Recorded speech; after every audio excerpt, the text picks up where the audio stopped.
He thought it was just another hearing, until she spoke. Jasmine Crockett turned to Byron Donalds and said 7 words that froze the room. "Not all skinfolk are kinfolk, sir." The air got heavy. The cameras stopped blinking, and what followed wasn't a debate. It was a reckoning. She didn't yell, she didn't flinch, she just told the truth, and it shook the country. If you believe in honesty over headlines, hit like, subscribe, and drop a comment, because this moment, it changed everything. The House Oversight Committee room was quiet but tense. The walls, lined with portraits of statesmen and moments long past, seemed to press in with the weight of history. On that particular morning, no one expected fireworks. It was supposed to be a procedural session, a policy review hearing on federal aid to disadvantaged communities, the kind of thing only CS-PAN addicts would watch. But for those who truly paid attention to American politics, there was an undercurrent, a storm about to break. And the storm had a name: Jasmine Crockett. She entered with deliberate steps, dressed in bold royal blue, eyes sharp, expression unreadable. The kind of walk that said, "I know exactly who I am, and I came here with a purpose." Staffers whispered. Journalists perked up. Even the chairman, usually numb to the daily churn of political posturing, sat up straighter. Across the aisle, Byron Donalds adjusted his tie, glanced up from his notes, and met her gaze for just a second too long. Neither nodded, neither smiled, because they both knew this wasn't going to be business as usual. To the casual viewer, Byron Donalds came off as confident, measured, articulate. A Republican voice with deep roots in the black community, he had built a reputation on blending conservatism with cultural nuance. To many in the media, he was a bridge. To many in his party, a rising star. But to Jasmine Crockett, he was a symbol of something far more dangerous, the erasure of painful history wrapped in the language of empowerment. She had heard his speeches before. She had read his articles.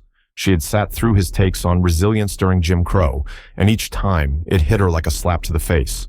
Today, she was ready to respond. The room filled slowly. Committee members murmured greetings, aides delivered folders, and C-SPAN cameras began to stream. No one knew that by noon, this room would be at the center of a nationwide conversation. Byron leaned forward, tapping the base of his mic. His opening statement was eloquent, as always. He spoke of self-reliance, of government programs creating learned helplessness. He invoked his family's story, his parents, his grandparents, who had endured segregation but built a life despite it. There was strength in those communities, he said, not because of the government, but because we had no choice. Some members nodded, others frowned. Jasmine Crockett sat still, jaw tight, hands folded. She wasn't just hearing his words, she was hearing her grandmother's stories of nights when no black family felt safe walking home, of jobs denied, schools underfunded, and hospital doors slammed shut. Her grandmother had washed clothes for white families and been called girl into her 60s. And Byron wanted to talk about resilience? The chairman acknowledged her next. "Ms. Crockett, you have 5 minutes." She clicked her mic on slowly without rush. Her voice was low, but clear. "Thank you, Mr. Chairman. I had prepared to talk about budget impact and success metrics.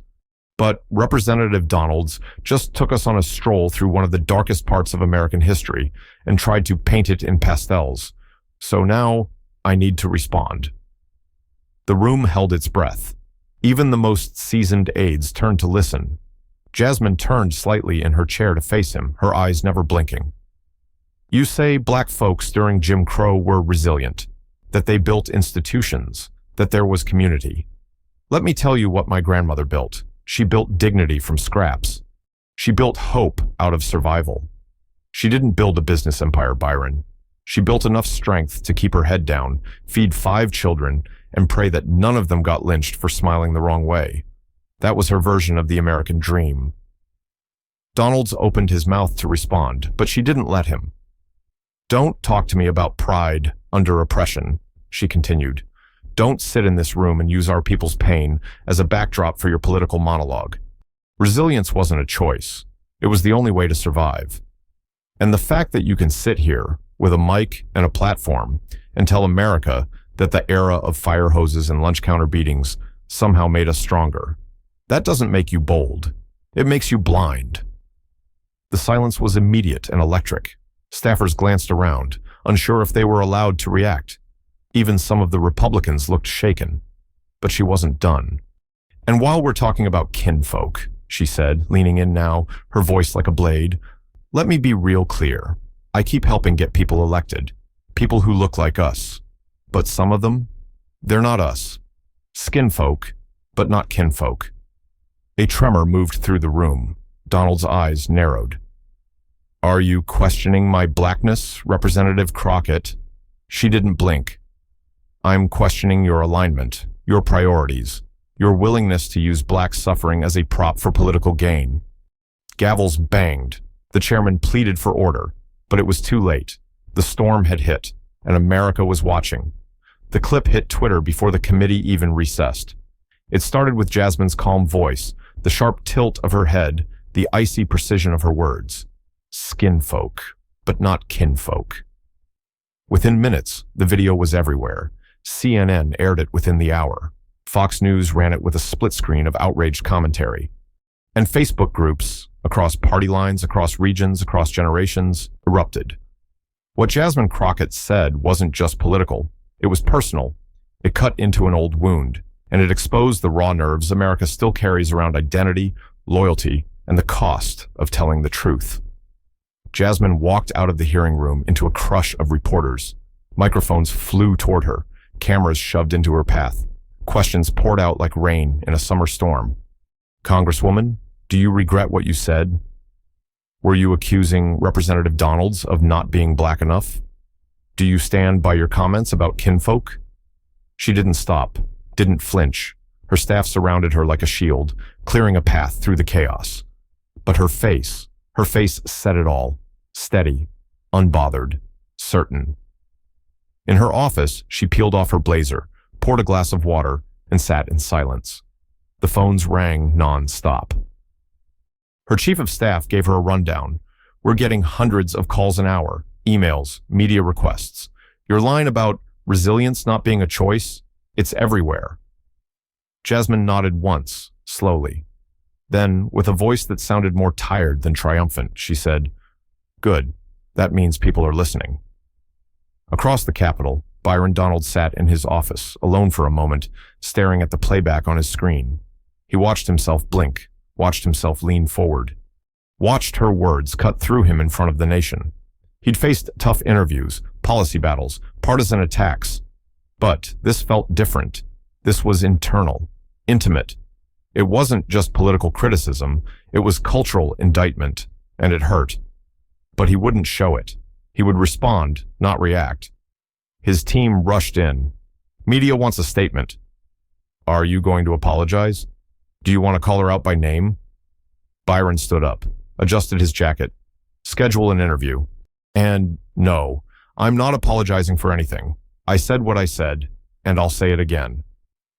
By 8 p.m., both sides were live on opposing networks. Jasmine on MSNBC, calm and focused. Byron on Fox News, fiery and defensive. The country was divided down the middle. Some praised Jasmine for calling out what they saw as hypocrisy. Others accused her of playing identity politics and making it personal. Hashtags trended all night. "Sears not kinfolk," "Seashell's Crockett vs. Donalds," "Truth hurts." But beneath the noise, something else was happening. In living rooms, in church groups, in family text chains. People were talking, really talking. A retired pastor in Georgia posted on Facebook, "I grew up under Jim Crow. I remember colored-only signs and backdoors. We weren't resilient because we wanted to be. We were resilient because we had no other damn choice." Jasmine was right.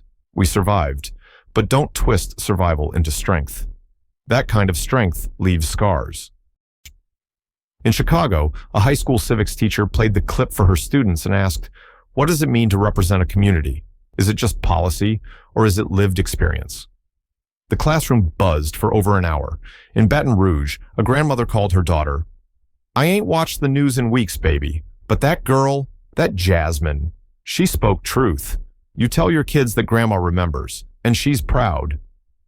Even in places like Kansas City and Birmingham, the conversation took root. Old veterans shared their stories. Middle-aged professionals questioned their assumptions. Younger activists reposted the clip with fire emojis and the caption, "Finally." Meanwhile, inside Jasmine's office, her staff was working overtime. They fielded calls from constituents. They monitored press coverage. They watched the comments roll in. "Thank you for saying what so many of us feel." She said it without yelling. That's real power. I cried. My grandma would have stood up and clapped. See, but not everyone was supportive. Death threats came in, anonymous voicemails full of venom. One said, "You people are the real racists." Another called her a disgrace to the house. Her staff flagged the threats, increased security, and tried not to show how shaken they were.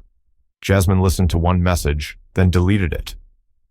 If I wasn't making them uncomfortable, she told her communications director, then I wouldn't be doing my job. Zep. The next morning, the chairman of the committee called both members into a closed-door session. The message was clear. This hearing has turned into a media circus.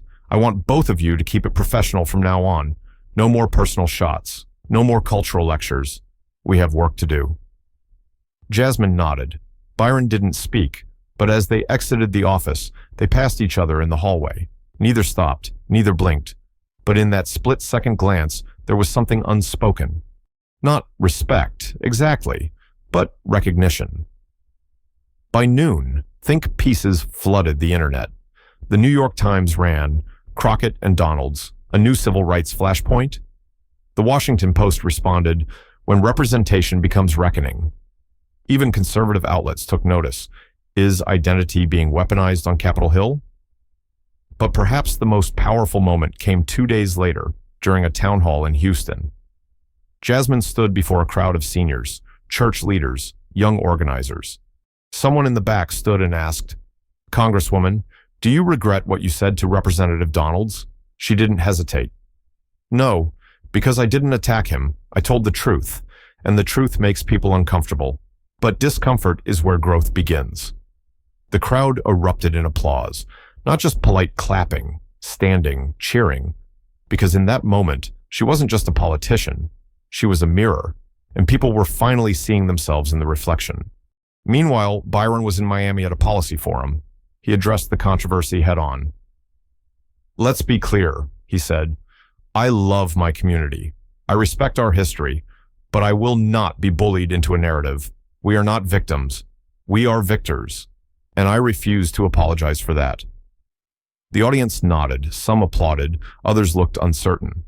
Because deep down, everyone knew. This wasn't just about programs or policy, it was about memory, about wounds passed down through generations, about the stories our grandparents told us and how we carry them, or erase them. In the days that followed, a slow reckoning began. Church sermons addressed it. Podcast episodes analyzed it.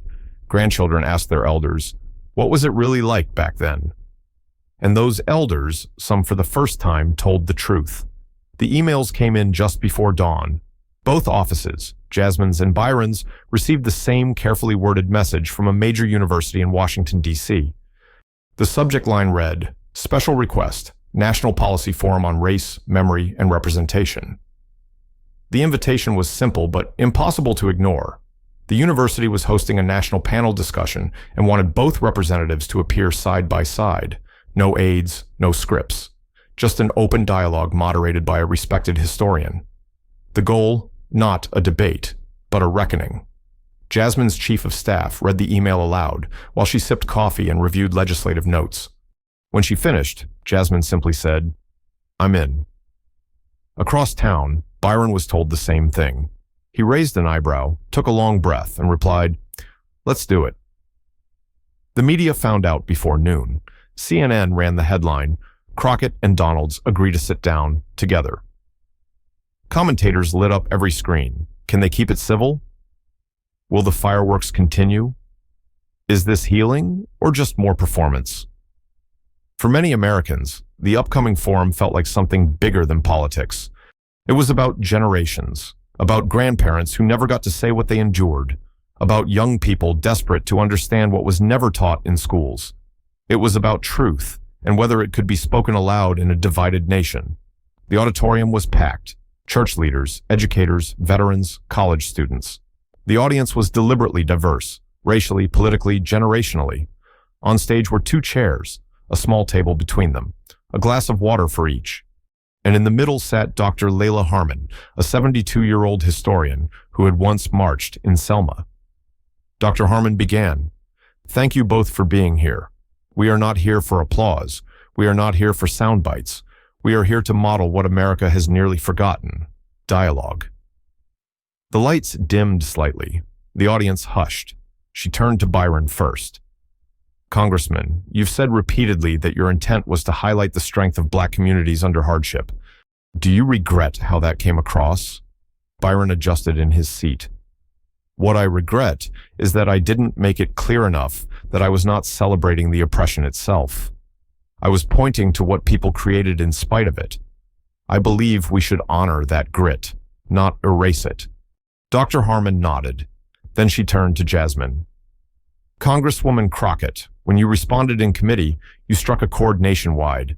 Some say it was necessary. Others say it was too personal. Do you stand by your words?" Jasmine leaned forward slightly. "Absolutely. Because what I said wasn't about Byron Donalds the person. It was about the story he was telling. A story that too often gets used to downplay how much we've lost and how hard we had to fight to survive. My grandmother wasn't a character in a fable. She was a woman who cried herself to sleep after cleaning white families' homes and still being called girl. That's not resilience. That's trauma disguised as dignity." The room held its breath. There was no shouting, no interruptions, just a weight, a historical and emotional gravity that pulled everyone deeper into the moment. Byron responded with less force, but with clarity. "And I get that. I do. I've heard the stories. My own grandfather lost his land to crooked laws.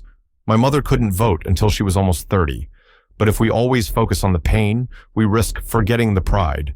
Not pride in oppression, but pride in how we rose anyway." Jasmine nodded slowly. "But when you invoke that pride without the pain, you erase the cost." The audience was silent. A few people wiped their eyes. "Dr. Harmon asked, can both of you agree that historical truth is not just what's said, but how it's said and who's allowed to say it?" Both nodded. Then a voice from the audience broke the quiet.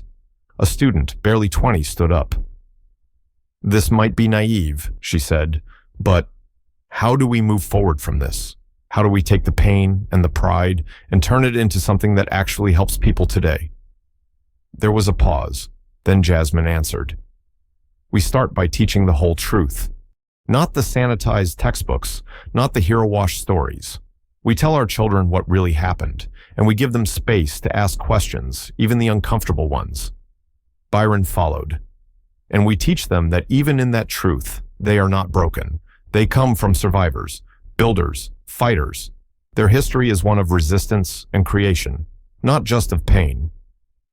Dr. Harmon smiled softly. "Then maybe we've started something tonight." Sorry. After the forum, a line of students formed on both sides, some wanting selfies, others just wanting to say thank you. But the most powerful moment happened away from the stage. A man in his late 60s approached Jasmine with tears in his eyes. "My father never talked about Jim Crow," he said. "I thought maybe it wasn't that bad, but hearing you today, I think I understand why he couldn't." And across the room, Byron was approached by a young conservative organizer. "I disagreed with half of what you said," he admitted, "but I respect that you showed up, and I learned something tonight." By midnight, the forum's video was trending. The headline on one blog read, "From confrontation to conversation, America listened." But in private, both representatives still carried their own weight. In her hotel room, Jasmine sat on the bed scrolling through texts from her mother, her pastor, and even her old college professor. One text simply read, "You carried us with you." In his own room, Byron stared at an old photo of his grandfather standing outside a church that had once been burned to the ground. He closed his eyes and whispered, "I hope I honored you." By sunrise the next day, America was already reacting, not just in tweets or headlines, but in living rooms, Sunday schools, and city council meetings. The forum wasn't a viral flash in the pan. It was something deeper, something quieter, a seed planted. In Fort Worth, Texas, A retired U.S. history teacher named Miss Eleanor printed the transcript of the forum and brought it to her church's Wednesday Bible study. She didn't usually mix politics and faith, but that night, as the group sat in a circle beneath the warm yellow light of the fellowship hall, she said, "Before we open our Bibles, I want to talk about something we all lived through, but never talked about. In Wilmington, North Carolina, a high school principal instructed his faculty to create a new unit on historical memory and modern representation. He sent them a link to the forum with the note, 'Teach this, teach the tension, teach the nuance.' On TikTok, thousands of creators stitched the most powerful moments. One young black woman whispered over the clip, 'My grandma cried watching this. She said, that's what it felt like to live it. Someone finally said it.' Deal." Cable news tried to turn the conversation back into a partisan sport. But something strange happened. People stopped arguing and started sharing. It wasn't just the moment in the forum. It was the reaction afterward, the stillness, the silence, the reckoning that didn't ask for sides, just for honesty. 3 days later, a leading conservative radio host surprised his audience by airing a full 10-minute segment from the event. Afterward, he paused and said, "Look, I may not agree with everything Crockett says, but if you can listen to that and not feel something, you're not paying attention." Meanwhile, in the Capitol, colleagues who once avoided speaking to Jasmine began stopping her in the halls. One senator from the Midwest, known for his gruff demeanor, said, "I don't usually watch forums like that, but that was something. You held the room, held the country." Byron noticed it too.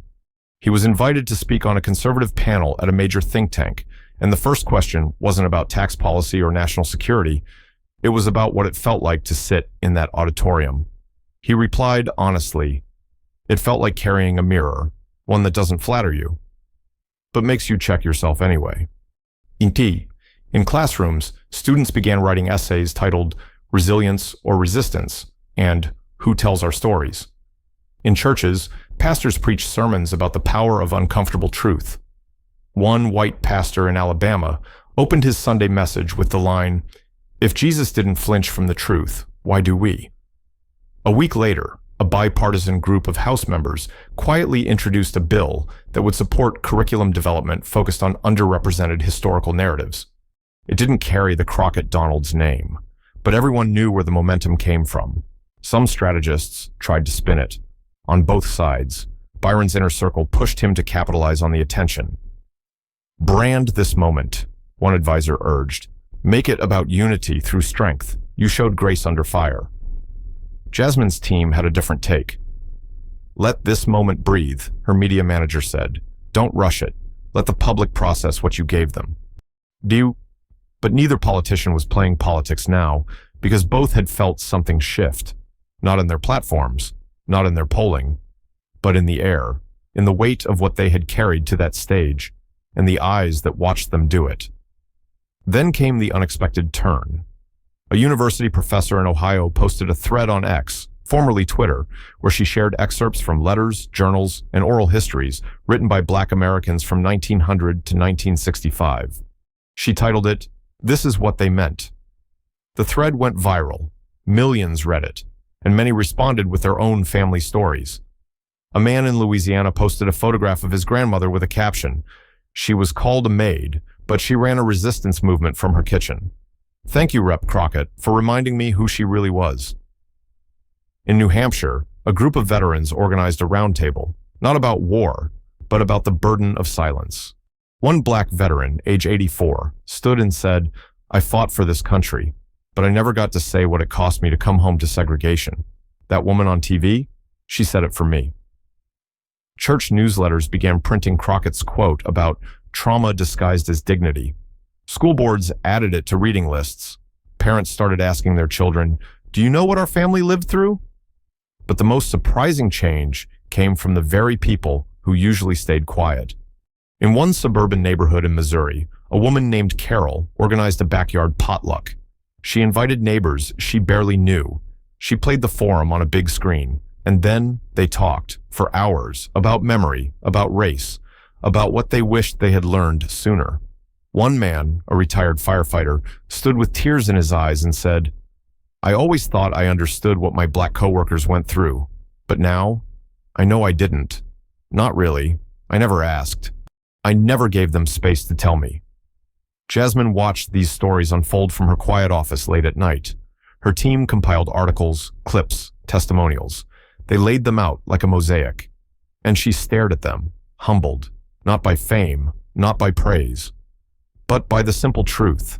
She had said something that people didn't know they were waiting to hear. Byron felt the same. He returned to his district and walked into a town hall expecting confrontation. Instead, he got questions, real ones. How do we teach this without shaming our kids? What if my version of history is different from my neighbor's? How do we stay proud and still acknowledge the pain? And Byron answered them, not perfectly, not with rehearsed lines, but with the patience of a man who now understood that dialogue wasn't a risk, it was a responsibility. At the end of that town hall, a young boy, no older than 10, raised his hand and asked, "Did your grandpa ever tell you how he felt when he lost his land?" Byron paused, looked at the boy, and then quietly said, "No, but now I wish I had asked him." It was mid-autumn when the second invitation came. A national civic conference in Chicago reached out, requesting Jasmine Crockett and Byron Donalds not to debate, not to spar, but to co-deliver the keynote address. The theme, the role of personal history in public leadership. This time, they didn't hesitate. When the day came, the stage was grand but quiet. No dramatic lights, no cable news mics in sight, just an auditorium filled with teachers, veterans, clergy, young organizers, and, most importantly, survivors of eras America had forgotten how to speak about.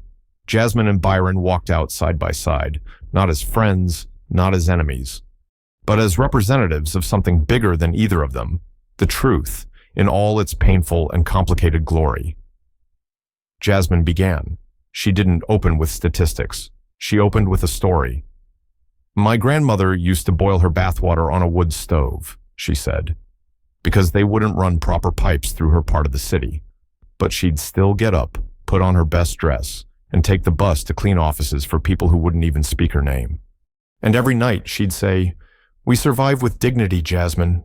Dignity isn't given, it's guarded." She looked out over the crowd.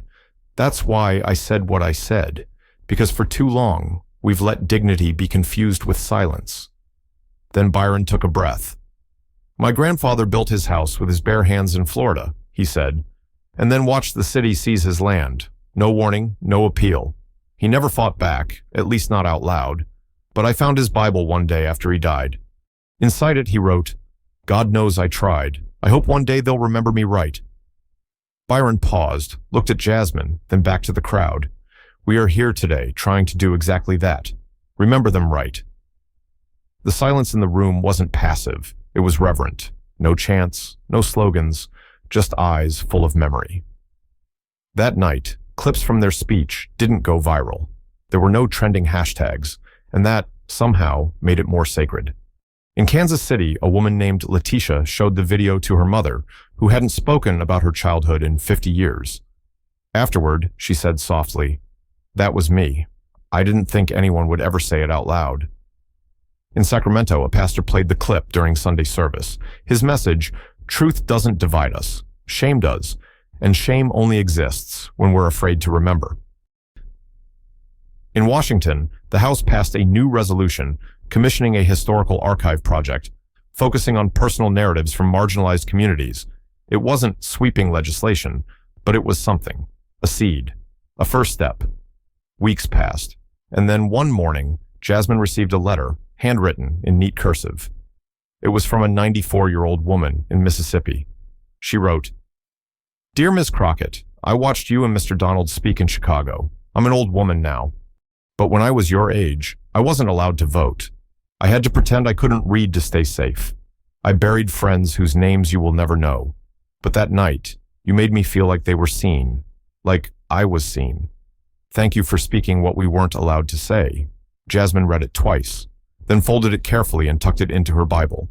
Byron, on the other hand, received a letter from a middle schooler named Caleb. It said, "Dear Mr. Donalds," my grandpa cried watching your story. "He said you helped him tell me the truth. I didn't know he had been scared to vote once. He says you made him feel proud again." Byron sat in his office, rereading it silently, then placed it beside his grandfather's old Bible on the shelf. And across the nation, people kept talking, not because they agreed, not because they had solved anything, but because someone had dared to open the door. The confrontation between Jasmine Crockett and Byron Donalds had never really been about each other. It was about legacy, about what happens when memory gets political, about what we risk when we confuse unity with silence and resilience with erasure. They didn't always share the same view, but they had started something. And in the end, perhaps that's what leadership looks like in a fractured world. Not pretending the pain isn't there, but standing inside it, eyes open, heart steady, inviting others to speak. In the final scene, Jasmine walks past the Lincoln Memorial one quiet evening, a coffee in hand, a breeze lifting the corners of her coat. She stops, looks up at the stone-carved words, that this nation, under God, shall have a new birth of freedom. Lee, a voice behind her says, that line always hits different now, doesn't it? She turns. Byron, also alone, also reflective. They share a nod. No press, no staff. Just two people carrying the weight of something bigger than themselves. She says, still a long way to go. He replies, but at least we're not pretending anymore. They part ways, and the screen fades to black. A final title appears. When we remember rightly, we begin to heal. Yum. If this story moved you, if you believe in truth, in history, and in the courage it takes to speak it, like, share, and subscribe. Because the conversation doesn't end here. It begins with you,